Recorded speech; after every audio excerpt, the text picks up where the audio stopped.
Welcome to Is Vishesh Prastuti. Today we are setting the stage for an absolutely epic journey. We're going to uncover the untold story behind the world's wealthiest, most visited religious shrine, the Tirumala Venkaswara Temple.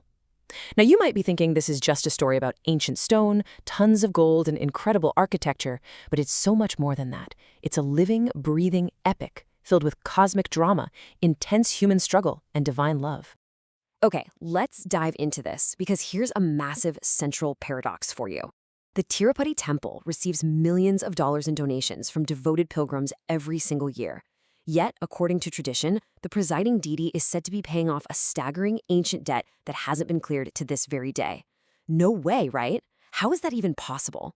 Well, to really understand this, we have to travel way back in time, tracing an incredible journey from the highest heavens all the way down to the modern traditions we see today.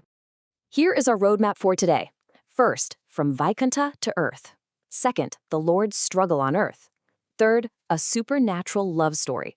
Fourth, Kubera's biggest loan. And finally, number 5, the stone idol of Tirumala. By the end of this explainer, you're going to understand exactly the why behind the strict practices happening at the temple right this second. Chapter 1, from Vaikuntha to Earth.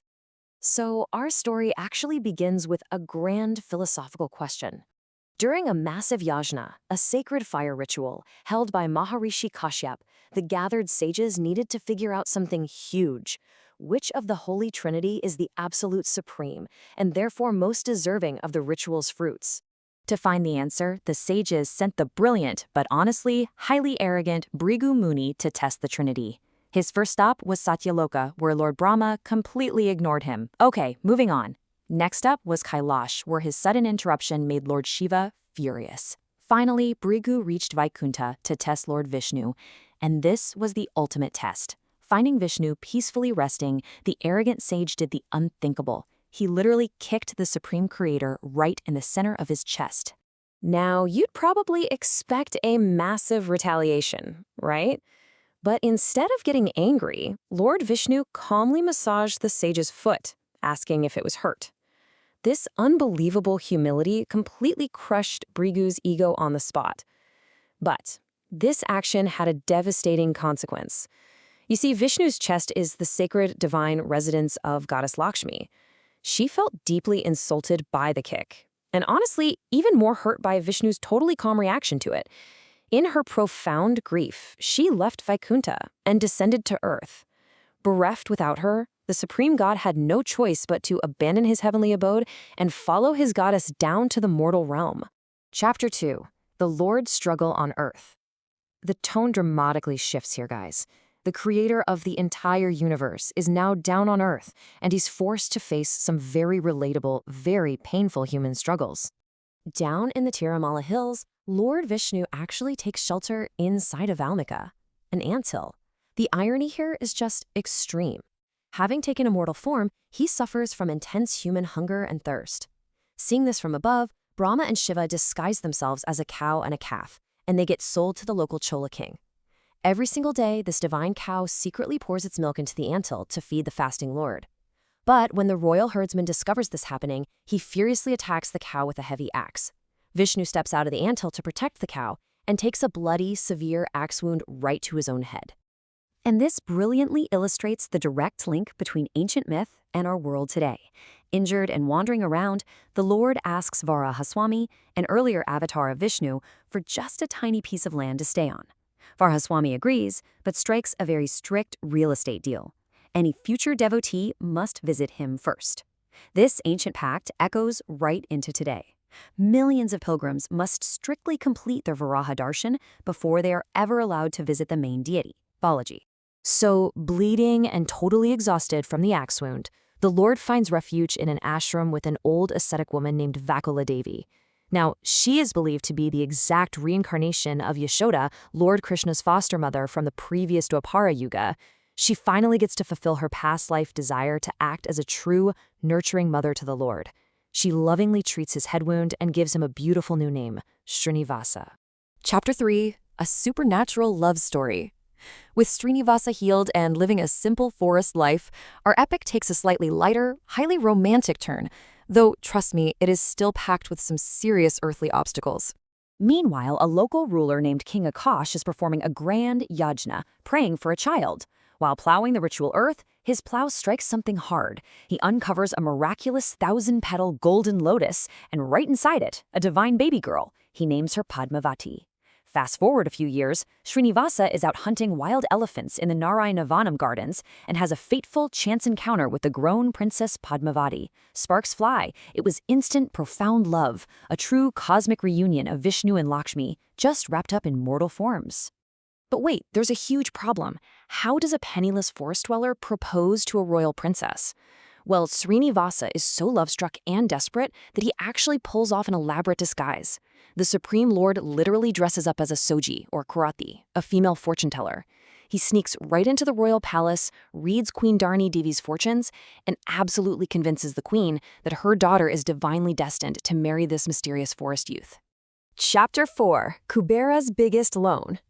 Okay, so the king has happily agreed to the divine match, but a massive, very practical roadblock immediately presents itself. The groom has absolutely zero money to pay for a royal wedding.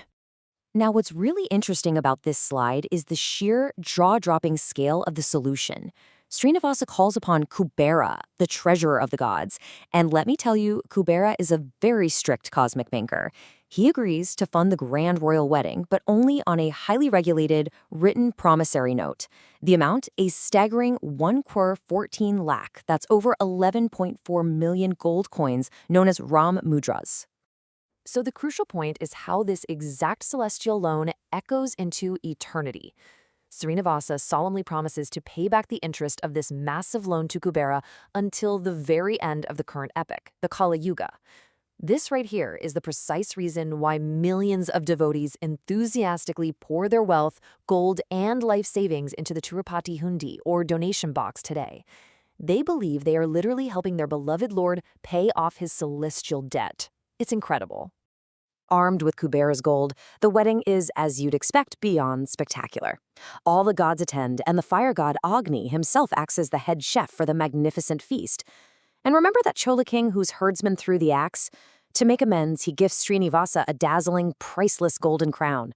The moment the Lord places it on his head, his full divine memory is restored, and the Chola king is finally absolved of his terrible past curse. Let's move to Chapter 5, the stone idol of Tirumala, and see how this builds to our dramatic final climax.